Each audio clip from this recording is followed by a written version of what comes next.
वाहेगुरु जी का खालसा, वाहेगुरु जी की फतेह। आज हम राष्ट्रीय सुरक्षा के बारे में विचार करेंगे। किसी भी सरकार का राष्ट्र की सुरक्षा करना, आंतरिक सुरक्षा और बाहरी सुरक्षा करना सरकार का पहला कर्तव्य होता है।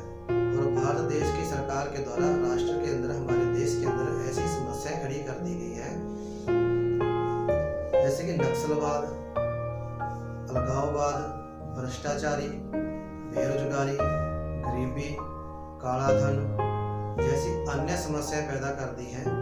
इन समस्याओं को देखते हुए हमारे पड़ोसी देश हमारे देश के बॉर्डरों पर सेना द्वारा संकट पैदा करते हैं और इसी प्रकार से हमारे देश की आंतरिक सुरक्षा में भी संकट पैदा करते हैं। पड़ोसी देशों की इन कार्रवाइयों से हम राष्ट्र को तभी सुरक्षित कर सकते हैं जब हमारे देश की सेना मजबूत होगी, जब हमारे देश के अंदर सरकारें दीर्घकालीन नीतियां बनाएंगी और आधुनिक हथियारों का निर्माण करेगी और सैन्य शक्ति को मजबूत करेगी और खुफिया एजेंसियों में सुधार करेगी और उनकी जरूरतों को पूरा करेगी।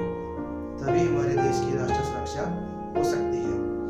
इसी प्रकार से कुछ सुधार हम आपके सामने रखना चाहेंगे कि सरकार के द्वारा एक नियम ऐसे बनाए जाए कि जो हमारे देश की युवा शक्ति है, 30 साल की उम्र तक हर युवा को हमारे देश की सुरक्षा के लिए आर्मी में सर्विस देनी ही होगी और कम से कम 5 साल के लिए सर्विस देनी अनिवार्य किया जाए।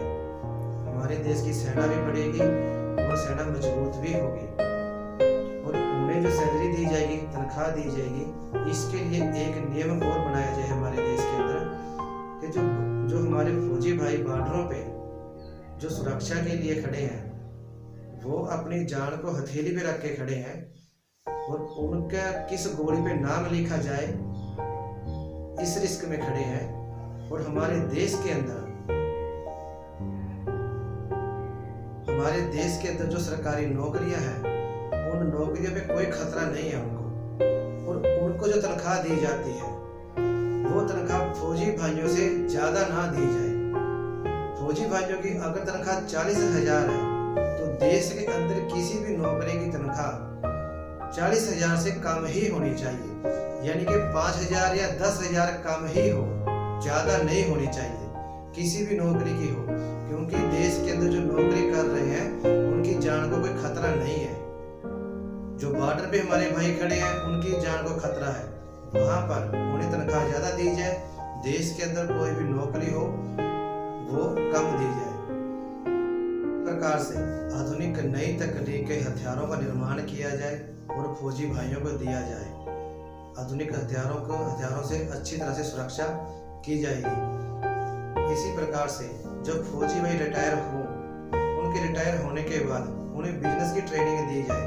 जो जहर मुक्त हरी क्रांति के जरिए हम बिजनेस मॉडल देने की बात कर रहे हैं, लघु उद्योगों के द्वारा उनकी ट्रेनिंग दी जाए ताकि वो नौकरी से आने के बाद अपना बिजनेस आराम से खड़ा कर सके। इसी के साथ फौजी भाइयों को नौकरी करते हुए कम से कम उन्हें 15 दिन की छुट्टी अनिवार्य दी जाए, 1 महीने में 15 दिन की छुट्टी, ताकि वो भी अपने परिवार के साथ रह सके, परिवार के साथ भी दिन बिता सके। कम से कम 15 दिन की 1 महीने के लिए छुट्टी दी जाए और 15 दिन वो ड्यूटी पे करे। ये नियम भी बनाया जाए फौजी भाइयों के लिए।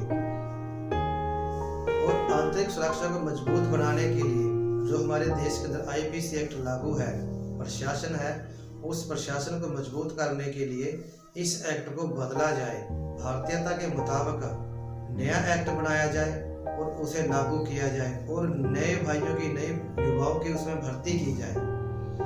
और इसके साथ इसमें एक नियम और बनाया जाए कि कोई भी सरकारी नौकरी पर कोई भी व्यक्ति अगर कोई नशा करता है, उसकी नौकरी खत्म की जाए, उसके स्थान पर किसी और भाई को नौकरी दी जाए, क्योंकि वो नौकरी के साथ साथ जो उन्हें रकम मिलती है वो नशे में उड़ा रहे हैं और व्यवस्था को खराब कर रहे हैं, राष्ट्रीय सुरक्षा को खराब करते हैं, सामाजिक सुरक्षा को खराब करते हैं।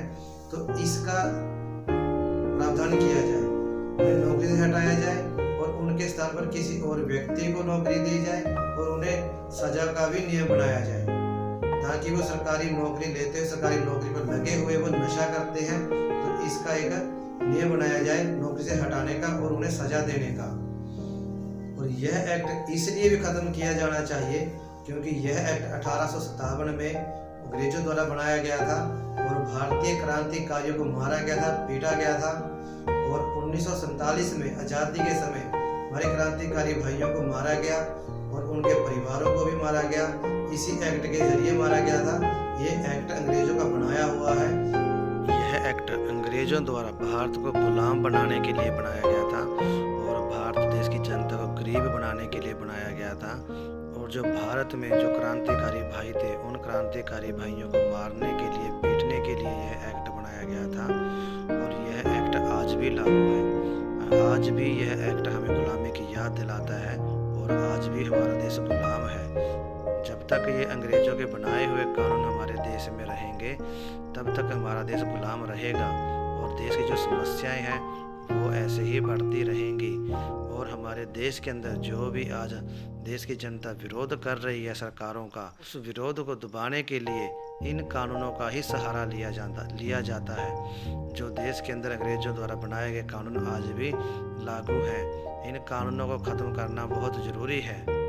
हम हमारे क्रांतिकारी भाइयों के सपनों का भारत बना नहीं सकेंगे जब तक ये एक्ट रहेंगे। इन एक्टों को ख़त्म करना ही हमारे देश के क्रांतिकारी भाइयों का पहला सपना था और इन्हें ख़त्म करने के बाद भारत में स्वराज लेकर आना एक सपना था। उस सपने को पूरा करने के लिए हमें फिर से आवाज़ उठानी होगी। इन कानूनों को ख़त्म करने के लिए आईपीसी एक्ट ही नहीं, जो अंग्रेज़ों द्वारा सभी कानून बनाए गए हैं, उन सभी कानूनों को ख़त्म करने की आवाज़ हमें उठानी होगी। और जो देश के अंदर अंग्रेज़ों ने जो समस्याएं पैदा की थी, वो समस्याएं आज भी चल रही हैं, आज भी वो पैदा हो रही हैं और बल्कि समस्याएं बढ़ रही हैं। इन समस्याओं को ख़त्म करने के लिए हमें इन कानूनों को ख़त्म करना ही पड़ेगा। जब तक इन कानूनों को ख़त्म नहीं करेंगे, तब तक कोई भी समस्या का समाधान नहीं हो पाएगा। हम अपने राष्ट्र की सुरक्षा स्वदेशी के आधार पर ही कर सकते हैं। हमें नए हथियारों का निर्माण खुद करना होगा, बल्कि हमें विदेशों से हथियार नहीं लेने चाहिए।